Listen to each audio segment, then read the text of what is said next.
Good morning. Um, there is a tragedy unfolding in our country today. Government wants to ignore this tragedy. It wants to misinform people about this tragedy. But the truth is that a huge tragedy is unfolding. And I'm not just talking about the farmers, because that is only a part of that tragedy. And I would like to go into a little bit of detail about what is happening to our country. And I think it is important that youngsters who believe in the future of this country listen carefully to what I am saying, because this is not about the present. What is happening is about your future and this country's ability to be economically strong, this country's ability to give you a job, this country's ability to stand tall among other nations. So, what we are seeing, and we've seen it in industry after industry after industry. We've seen it when it comes to the airports. We've seen it when it comes to infrastructure. We've seen it when it comes to power. We've seen it when it comes to telecom. We've seen it when it comes to retail. Across the board, what we are watching is the development of massive monopolies in this country. What do I mean? I mean that 3, 4, 5 people are now owning this country. This country is now owned by a limited, small group of people who I term as crony capitalists, who have a close relationship with the Prime Minister and who provide the Prime Minister with media support. And I don't mean you, because you are not the decision makers. I mean the forces that control you. Which was the space that was protected from monopolies until now? First of all, the biggest business in this country, and this is something that youngsters have to understand, the biggest business in this country is agriculture.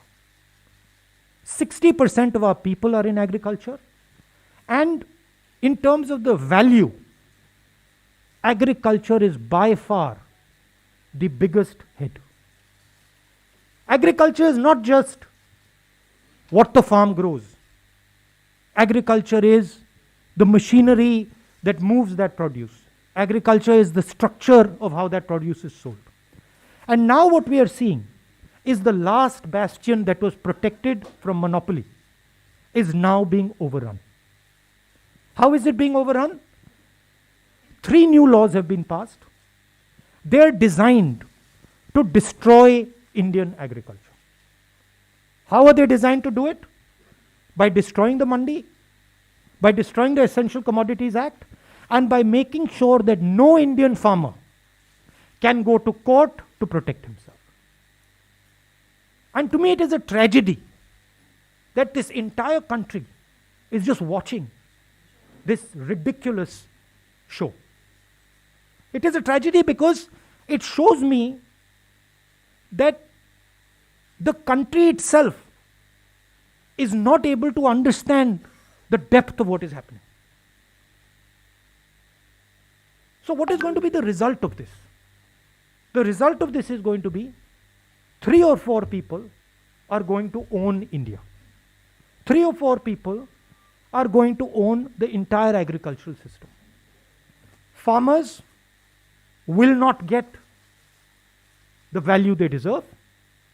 The Mandi system will be destroyed. 3 or 4 businessmen will be able to store millions and millions and millions and millions of tons of wheat, rice, other essential commodities, And then, my friends in the middle class, you will be paying prices that you have never imagined. Please understand that the rice you buy, the wheat you buy, comes to you at the rate it comes because of the APMC, because of the agricultural system, because of the structure. So this is not an assault on the farmers. This is an assault on the middle class, and this is an assault on every single youngster in this country who is not going to be able to get a job. So this is what I want to tell the youngsters. Realize that your independence is being taken away.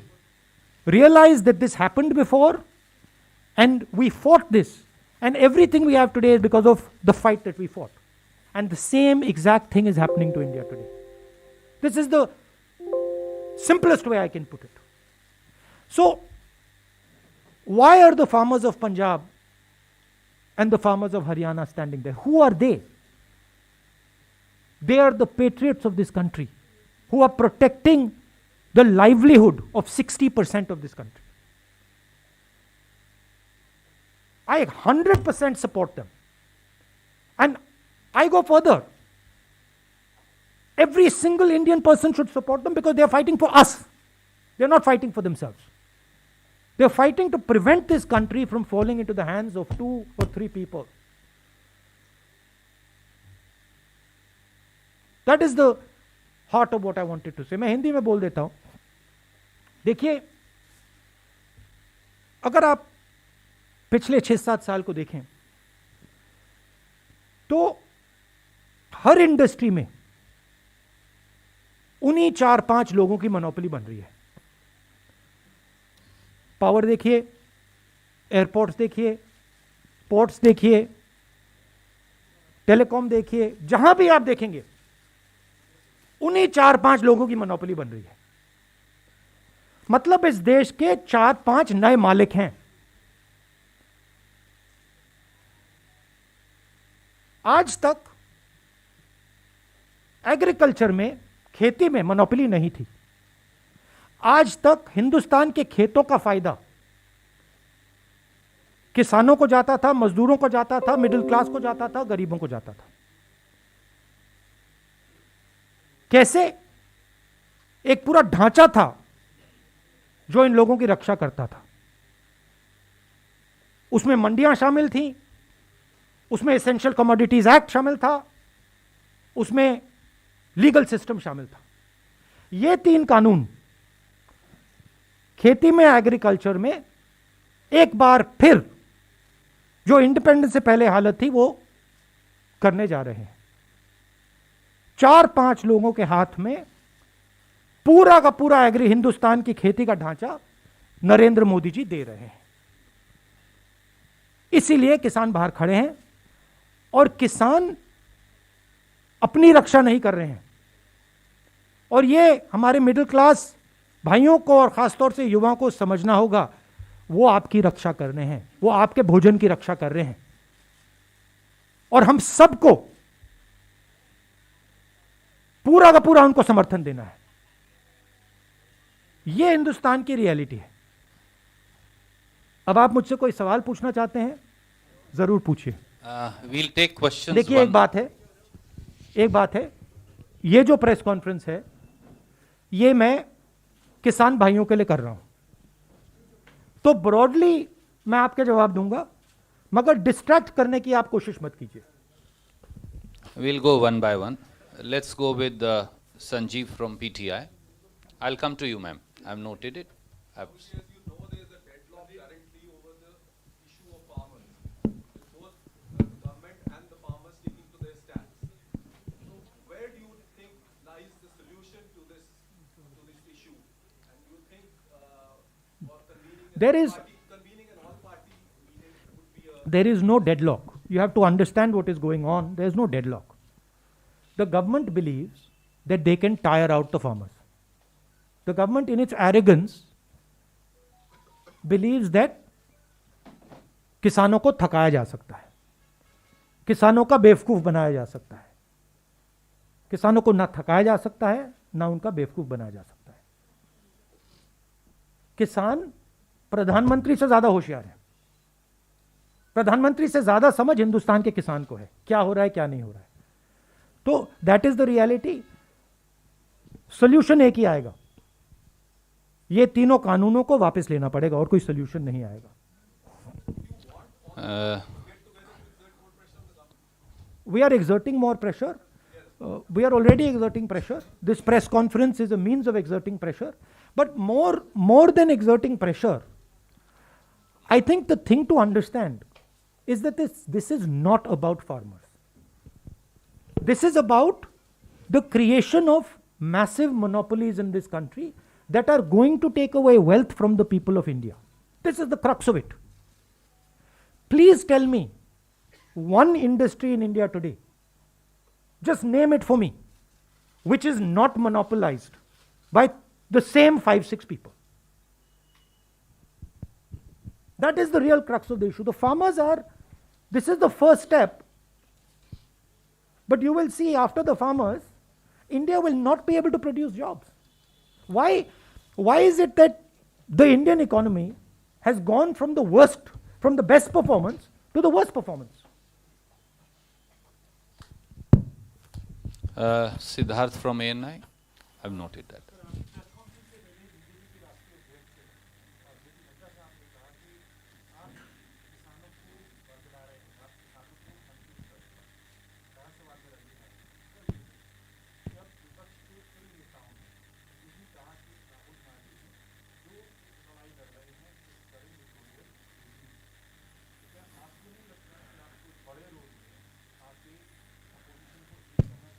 अभी मुझे, हाँ, ये attempted distraction है,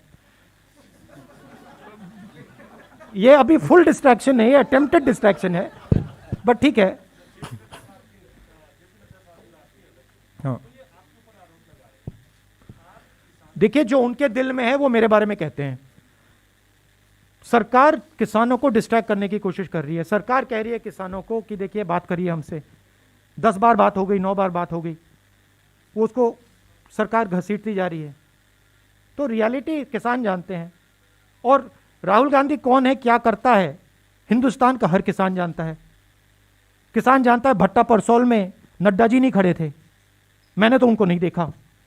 land acquisition समय नड्डा जी तो नहीं खड़े थे, मोदी जी तो नहीं खड़े थे, राहुल गांधी खड़ा था। तो जब किसान की जमीन का मामला था वहां पे कांग्रेस खड़ी थी, जब किसानों के कर्जा माफ करने की बात आई थी वहां कांग्रेस खड़ी थी। नड्डा जी कहां थे, मुझे तो नहीं दिखे। Thank you. Can we go to ABP Ashish? और ये मैं आपको एक और बात बता देता हूं, देखिए मेरा कैरेक्टर है, मैं ना नरेंद्र मोदी से ना इन लोगों से डरता हूं, मुझे कोई फर्क नहीं पड़ता, ठीक है। मैं साफ सुथरा आदमी हूं, मुझे ये छू नहीं सकते, बात समझिए। हां, गोली से मार सकते हैं वो अलग बात है, मगर छू नहीं सकते। और मैं देशभक्त हूं, मैं अपने देश की रक्षा करता हूं, ठीक है, और मैं करता जाऊंगा। मैं अकेला खड़ा हो जाऊंगा, पूरा देश अलग से दूसरे साइड हो जाएगा, मगर मैं अकेला खड़ा होकर खड़ा हो जाऊंगा, मुझे कोई फर्क नहीं पड़ता। ये मेरा धर्म है, मैं उनसे भी ज्यादा फैनेटिक हूं, ठीक है। और यहां क्या हो रहा है, जिस चीज के लिए देश लड़ा था 70-80 साल पहले, वो फिर से हो रहा है। आज मेरी बात मत मानो, जब गुलाम बन जाओगे तो फिर मानना, मेरे लिए एक्सेप्टेबल है, मैं तो गुलाम नहीं हूं ना। Ashish from ABP. सर, जिसका रेफरेंस सिद्धार्थ ने दिया, जेपी नड्डा साहब ने कुछ स्पेसिफिक चीजें पॉइंट आउट की हैं। उन्होंने कहा है कि एपीएमसी एक्ट को रिपील करने की बात आपके मैनिफेस्टो में क्यों की। दूसरा उन्होंने कहा स्वामीनाथन आयोग की रिपोर्ट को आप लोगों ने स्टॉल क्यों किया, एमएसपी के प्राइसेस क्यों नहीं बढ़ाए। ये उनके स्पेसिफिक क्वेश्चंस हैं। इसके अलावा मैं ऐड ऑन करना चाहता हूँ सर, क्योंकि आज सुबह सुबह आपने भी ट्वीट किया था, जेपी नड्डा साहब ने आपसे चाइना वाले इशू पर भी सवाल पूछा है कि आप क्यों ये क्वेश्चन रेज कर रहे हैं, जबकि ये जमीनें पंडित नेहरू के जमाने में चाइना ने कब्जा। ये क्या जेपी नड्डा मेरे प्रोफेसर हैं क्या, कि मैं इनको जवाब देता जाऊं? ये कौन है ये, क्या ये हिंदुस्तान के प्रोफेसर हैं, टीचर हैं क्या? उनका क्यों जवाब दूं मैं, कौन होते हैं वो? मैं हिंदुस्तान का जवाब देता हूं, किसान का जवाब देता हूं। किसान मुझसे कोई भी सवाल पूछे जवाब दूंगा। और जहाँ तक एग्रीकल्चरल सिस्टम की रिफॉर्म की बात है, हाँ हमने रिफॉर्म की बात की है, मगर हमने एग्रीकल्चरल सिस्टम को डिस्ट्रॉय करने की बात नहीं की। हमारे किसी भी कानून में यह नहीं लिखा कि किसान जाकर कोर्ट में नहीं जा सकता। हमारे किसी भी कानून में यह नहीं लिखा कि मंडी को हम खत्म कर देंगे, नष्ट कर देंगे। हमारे किसी भी कानून में नहीं लिखा कि हम मतलब एक दो लोगों को पूरे हिंदुस्तान का अनाज स्टोर करने देंगे। कोई भी हमारा किसान, कोई भी ऐसा कानून नहीं है। Thank you, sir. Can we go to Arun from News 18? I'll come to you, ma'am. Rahul ji, 8-9 दौर की 10 दौर की बातचीत हो चुकी सरकार के बीच और किसानों के बीच। सरकार ये उम्मीद कर रही है कि कभी तो बीच का कोई रास्ता निकल जाए ताकि हमारी भी फेस सेविंग हो जाए और किसानों की बात भी रह जाए। अब संसद का सत्र आने वाला है, क्या कांग्रेस पार्टी संसद के अंदर तीनों कानून को खत्म करने से कुछ भी कम पर मान सकती है या खत्म करने के बाद नहीं, क्यों माने? देखिए, सॉरी, खत्म करिए, दूसरा है थोड़ा वो जो डिस्ट्रैक्शन वाला, ठीक है, उसको आप बाद में बोल देना। पहले इसको मैनेज करता हूं। देखिए, ये एक प्रोसेस है। ये जो 3 कानून है, ये प्रोसेस के एक भाग है। प्रोसेस क्या थी? Process Bhatta Parsaul, process land acquisition, process कि नरेंद्र मोदी जी ने कहा मैं बोनस नहीं दूंगा, एमएसपी में सही पैसा नहीं देना। आस्ते आस्ते आस्ते आस्ते नरेंद्र मोदी जी, बीजेपी किसान को कमजोर करने की कोशिश कर रहे हैं। एक बार किसान कमजोर हो गया तो फिर वो लड़ ही नहीं पाएगा। तो ये जो 3 कानून हैं, ये एक प्रोसेस है, ये यहां नहीं रुकने वाले। इनका लक्ष्य है कि हिंदुस्तान के किसान को ये खत्म करना चाहते हैं। और ये जो पूरा एग्रीकल्चरल सिस्टम है, ये अपने 3-4 मित्रों को देना चाहते हैं। ये रियलिटी है। और हमारा काम हिंदुस्तान का जो किसान है उसका प्रोटेक्शन करना है। तो इस स्पेसिफिक इंस्टेंस में ये 3 कानूनों को रद्द करना ही पड़ेगा। कांग्रेस पार्टी की पोजीशन है, किसानों की पोजीशन है। मगर आप यह मत सोचिए कि अगर ये 3 कानून रद्द हो गए नरेंद्र मोदी वहां रुकेंगे। वो नहीं रुकने वाले। वो हिंदुस्तान के एग्रीकल्चरल सिस्टम को 3-4 लोगों के हाथ में करना ही चाहते हैं और हमें उनको रोकना है। नहीं, वो डिस्ट्रैक्शन वाला। अब मैं आपके पास पूछ लो। वापस आऊंगा। पूछ लो, फिर मैं वापस आ जाऊंगा। I'll come to you. Sanjay Mishra ji from Jagran.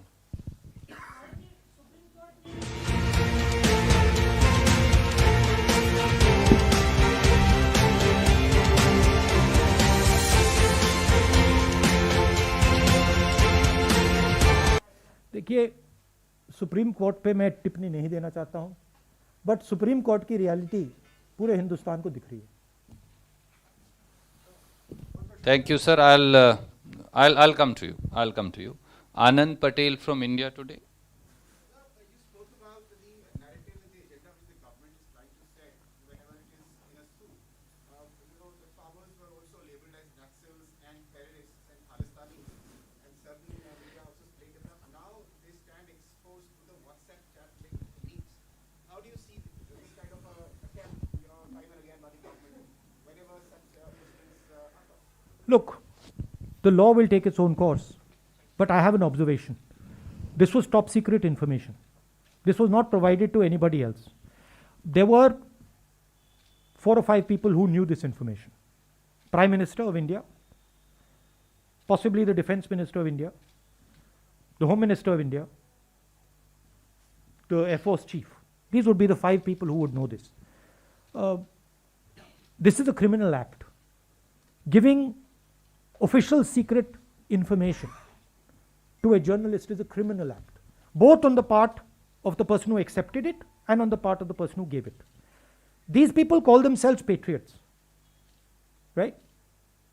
There's nothing patriotic about putting our Air Force at risk. There's nothing patriotic about taking political advantage so that our aircraft gets shot down, so that the Pakistanis know that our Air Force is coming, right? If Mr. Arnab Goswami knows, if it is on his WhatsApp, I assume the Pakistanis also know it. It's not a very big jump, right? So it is a criminal action, and that investigation should begin. I want to know whether it was the Prime Minister of India who told Arnab Goswami, or it was the Defense Minister, or it was the Home Minister, or NSA. I want to know which one of those people told this man. And this is a criminal action, so that, it should be looked into. Thank you. Let me go back to Uma Shankarji from NDTV. Also, the distressing thing, I haven't gone into the details of it, but the distressing thing to me was somebody is saying this is going to be very good for us when our CRPF boys are killed. Right? That is a anti-national act, and I don't like that language. Thank you. Sir, just 1 minute. Uma Hindi में बोल Shankarji. दूं? देखिए, अच्छा आप दो सवाल हैं, एक तो किसान से है, दूसरा जवान से है। किसान जो है वो किसी भी तरह से पॉलिटिकल एक प्लेटफॉर्म आप लोगों को नहीं दे रहे हैं, हालांकि आप किसानों की लगातार बात कर रहे हैं, उनकी लड़ाई संसद के भीतर लड़ने की बात कर रहे हैं, लेकिन सड़कों पे वो आप लोगों को किसी भी पॉलिटिकल पार्टी को मंच नहीं दे रहे हैं। क्यों कांग्रेस इन रूट्स नहीं बना पा रही है? नहीं, ये बात नहीं है। हम किसान की इंडिपेंडेंस को रिस्पेक्ट करते हैं। ये हम बात एक्सेप्ट करते हैं कि ये किसानों का आंदोलन है, और हम उनकी जो स्पेस है, उनकी जो जगह है, उसकी इज्जत करते हैं, उसका आदर करते हैं, उसका रिस्पेक्ट करते हैं। ये रियलिटी है। ये प्रेस कॉन्फ्रेंस किसानों को मदद करने का प्रेस कॉन्फ्रेंस है। मैं यहां आया हूं, मैंने कल भी बोला, तो हम मदद कर रहे हैं, हम प्रेस के थ्रू मदद कर रहे हैं, हम स्टेटमेंट्स के थ्रू मदद कर रहे हैं, मगर हम उनका आदर भी करते हैं। Thank you.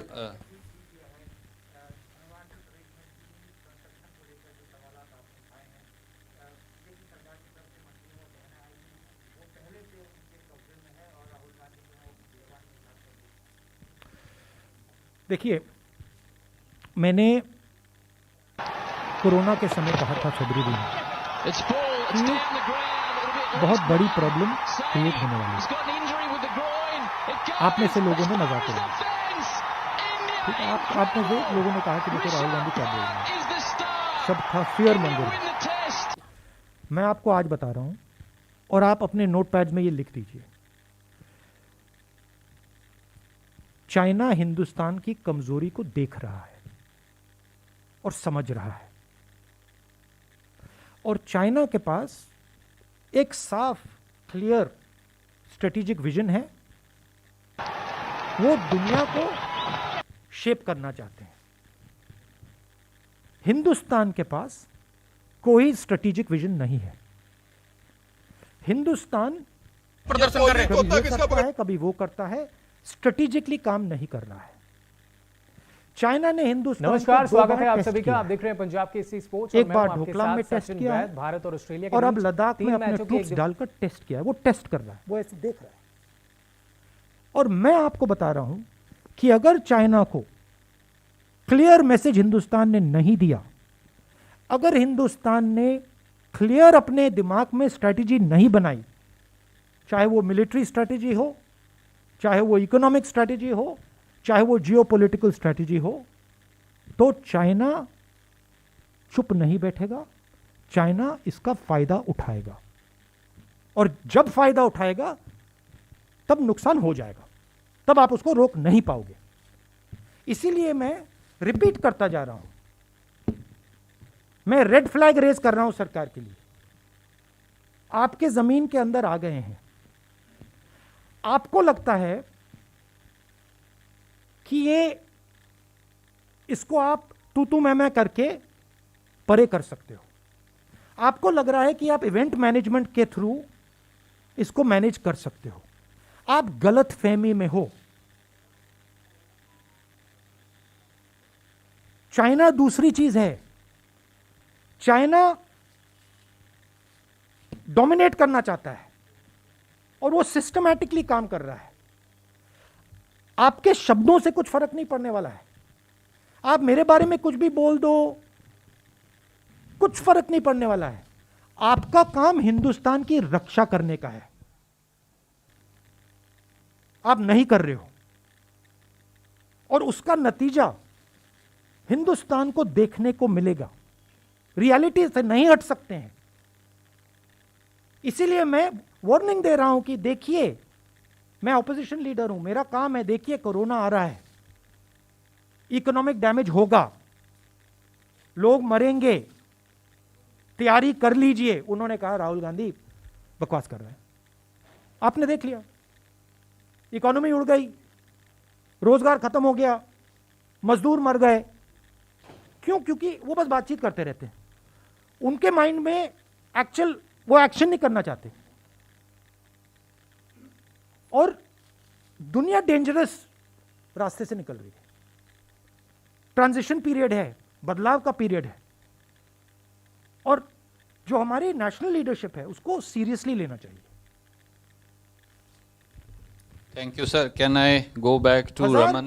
देखिए, जैसे मैंने आपसे कहा कि फार्म लॉ एक इवेंट नहीं है, एक प्रोसेस है। पहले लैंड एक्विजिशन, भट्टा पर सॉल, प्रोसेस।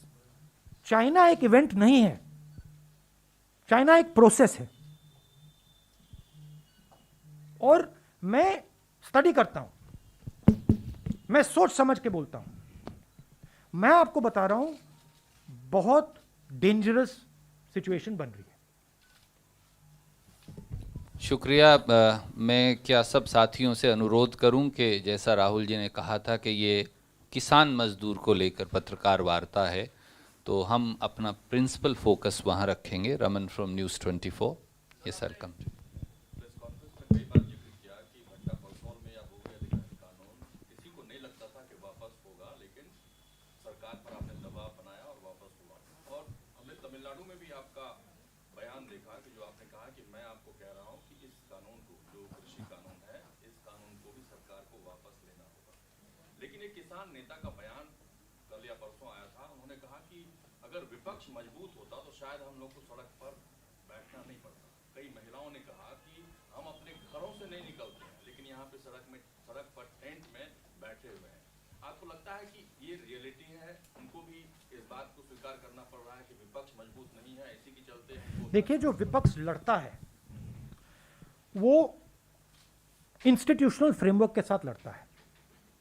विपक्ष को फ्री एंड फेयर मीडिया की जरूरत होती है, विपक्ष को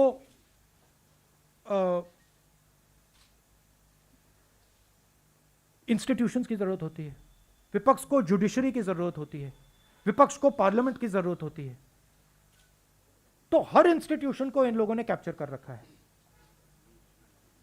कोर्ट्स को ये कंट्रोल करते हैं, मीडिया को ये कंट्रोल करते हैं, पार्लियामेंट में बोलने नहीं देते हैं।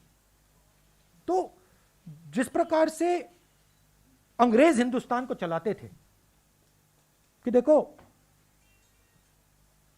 अगर ब्राउन चमड़ी है तो बोल नहीं सकते, वैसे ये हिंदुस्तान को चला रहे हैं।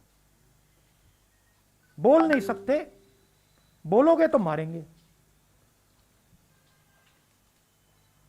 तो डर का माहौल है।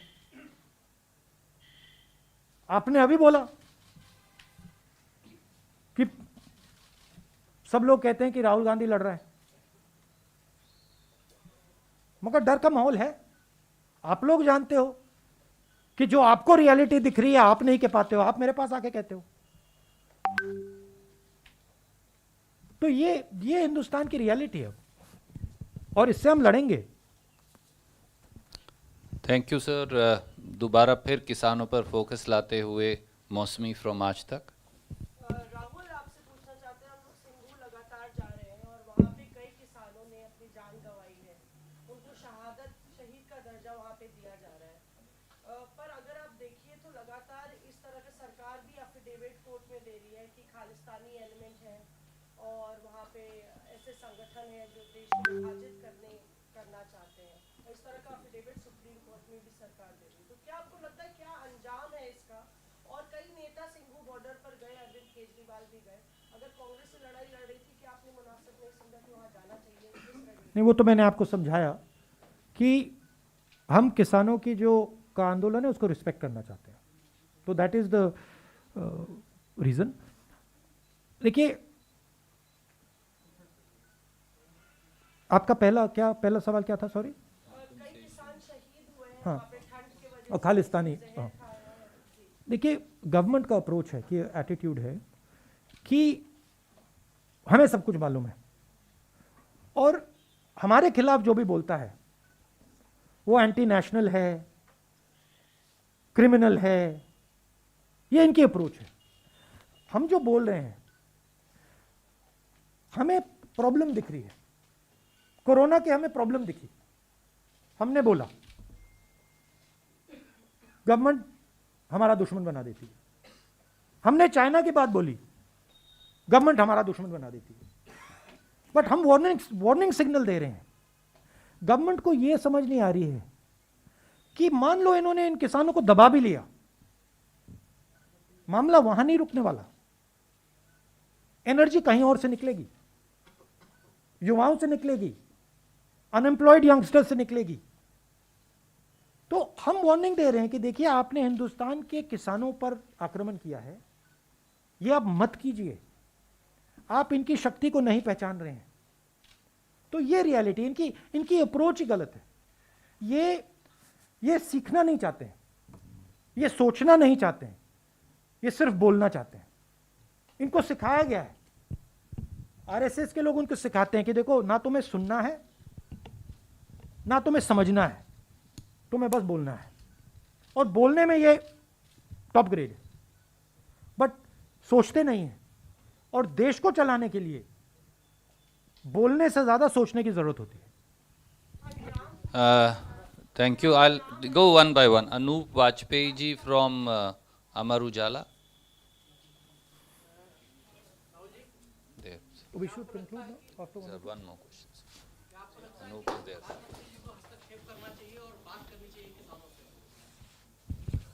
उनकी स्टाइल ही नहीं है, अब उनकी स्टाइल ही नहीं है, तरीका ही नहीं है उनकी दूसरी अप्रोच है।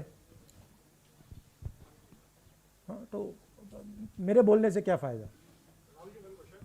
I'll come to you. Sunil Prabhu from NDTV. Sorry, I'm not attempting to distract, but just going on Raman's point about the leadership issue and how you take it forward. I'm not going to get into that I know that. I respect that. because the idea is to take it somewhere else. I'm not going there. But my point is that you have been fighting the Congress party and the opposition, be it in parliament and elsewhere, compared to the president and everywhere. All options seem to be out, and now you yourself pointed out the media is not there, the judiciary is compromised, there is a parliament which is compromised. Where will justice come for the farmers? That is the critical issue, and especially in the fact that there is a leadership crisis within the opposition. I believe in the spirit of this country. I do not believe that you can impose slavery on this country. I do not believe this country will accept 5 or 6 people owning it. I don't believe it. So where will the resistance come from? It will come from the people of India. Our job is to highlight what is going on to the people of India. We are struggling. Why? Because the instrument of transmission is not controlled by us. Right? So the press is not controlled by us. We don't have the thousands of crores of rupees that Narendra Modi ji has. We cannot put thousands of crores of rupees in social media. We cannot. But this is an advantage for us, because it forces us to be pure. It forces us to be honest. It forces us to tell the truth. This is good. I don't have a problem with it. I think broadly I will tell you, if you step back a little bit, what has happened is that the vision that India had for itself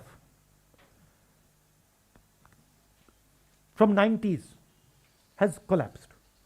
What used to work in the 1990s does not work anymore. So India requires a new vision. It requires a new imagination. And this is all the turbulence that is taking place because India does not have a vision. And Congress Party's job and its skill is in providing that vision. So you will see that we will provide India with that vision. There are many, many, many millions of people in India who do not accept this nonsense that is going on in the country. And they understand that there is a massive failure taking place. We used to be a preeminent economy in the world. We are laughing stock. We are complete laughing stock. We cannot give our youngsters jobs. Our farmers are sitting outside in the cold. I don't know why Narendra Modi ji thinks this is something to be proud of. This is something to be ashamed of. The whole world is looking and saying, what is going on? Why are lakhs of farmers sitting outside Delhi? So he is destroying India's image, which the Congress has built. Slowly, slowly, slowly, Mahatma Gandhi first. Slowly we've built it. वो उसको उड़ा रहा है. मतलब फाड़ फूड़ के फेंक रहे हैं. So that is the reality. We need to conclude. I'll go to Vijay Lakshmi first. JP Nadda ये भी बोले हैं बीजेपी अध्यक्ष कि जब आप विपक्ष में होते हैं तभी आप फार्मर्स के साथ सिंपैथाइज करते हैं वरना आपकी सिंपैथीज ये सवाल भट्टा परसोल में हम सरकार में थे. Please tell him to read the newspapers. और दूसरा एक सवाल और कर्जा माफ हमने 72,000 करोड़ रुपए किया. और लैंड एक्विजिशन वो बिल में हमने पार्लियामेंट में ऑपोजिशन में पास नहीं किया था, हम सरकार में थे. But anyway, JP Nadda is not anybody I am answering to. बहुत बहुत शुक्रिया Samia. Sir, the Prime Minister tweeted about what happens at Capitol Hill, but he's not spoken a word about the farmers who have been dying at the border. What do you make of the Prime Minister's silence on several farmers who've lost their lives at the border? Well, I remember the Prime Minister saying, "Is bar Trump Sarkar." I remember in Texas it was that, he was holding his hand up and saying, "Is bar Trump Sarkar." Sorry, he's not Trump. he's not Trump. I'm Joe Biden. Look, the point is whether he is Trump or Joe Biden. The point is whether he is Trump or Joe Biden, right? As a Prime Minister of a country, you don't do something like that. Because you're disrespecting the people of the United States by doing this. Because this is their choice, not your choice. So it is a lack of understanding of fundamentals. And now of course, Trump lost. So Thank you, Supriya. Hindi में बोलना था आपको. WhatsApp की जो leaks हुए हैं national security अच्छा, हाँ. से जुड़े हैं, देश के चौथे स्तंभ पे सवाल कर रहे हैं. देखिए, Not be booked as for treason and as a traitor because he's leaking classified information. वो किसको बुक करना है? वो जर्नलिस्ट को बुक करना है या उनको बुक करना है जिन्होंने इंफॉर्मेशन दिया, या दोनों को बुक करना है? दोनों को बुक करना पड़ेगा, क्योंकि इंफॉर्मेशन दिया भी किसी ने है और लिया भी किसी ने है. देखिए, एक जर्नलिस्ट को डिफेंस का सेंसिटिव इंफॉर्मेशन बालाकोट से पहले इंफॉर्मेशन दी जा रही है. उसी जर्नलिस्ट ने पहले कहा पुलवामा के बाद कि यह हमारे लिए बहुत अच्छा हुआ है. Reflection of the mindset of the prime minister. जो इनकी माइंडसेट है वो उनकी माइंडसेट है. ये देखो, हमारे लिए बहुत अच्छा हुआ है कि हमारे 40 लोग मर गए, अब हम चुनाव जीत जाएंगे. आपने इंफॉर्मेशन दी, इंफॉर्मेशन 4-5 लोगों के पास थी. ऐसे मिशन में पायलट्स के पास नहीं होती है. ऐसे मिशन में पायलट्स को लास्ट मिनट में मिलती है. एयर चीफ के पास थी, prime minister, home minister, defence minister, NSA. इन 5 लोगों में से किसी ने इस व्यक्ति को यह इंफॉर्मेशन दी. यह क्रिमिनल एक्शन है. पता लगाना पड़ेगा किसने दी और उन दोनों को जेल में जाना पड़ेगा. और यह प्रोसेस शुरू हो जानी चाहिए. मगर यह प्रोसेस शुरू नहीं होगी. मैं बता दूंगा आपको क्यों. क्योंकि प्रधानमंत्री ने इंफॉर्मेशन दिया होगा.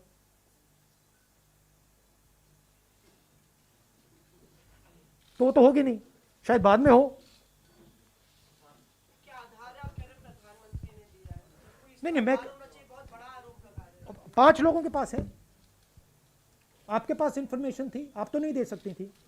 Prime minister new, air chief new, NSA new, home minister new, defence minister new. 5 people new. Which one? इनमें 5 में से किसने दिया? तो दैट इज क्लियर कट. सीधी बात है. 1 second, sir. Last question, Ranjita ji. Rahul, इस पूरे किसान आंदोलन के दौरान कई चीजें देखने को मिली, कई चीजें सुनने को मिली. एक जो अहम रही वो ये कि असली और नकली किसान. लगातार सरकार की तरफ से भी ये कहा गया कि नकली किसान है जो बाहर सड़क पर प्रदर्शन कर रहे हैं. क्या डेफिनेशन क्या है असली और You have to ask the professors. Why are you asking me? आप प्रोफेसर से पूछिए, नाडा जी से पूछिए. We can conclude. Thank you Thank very you much. so much.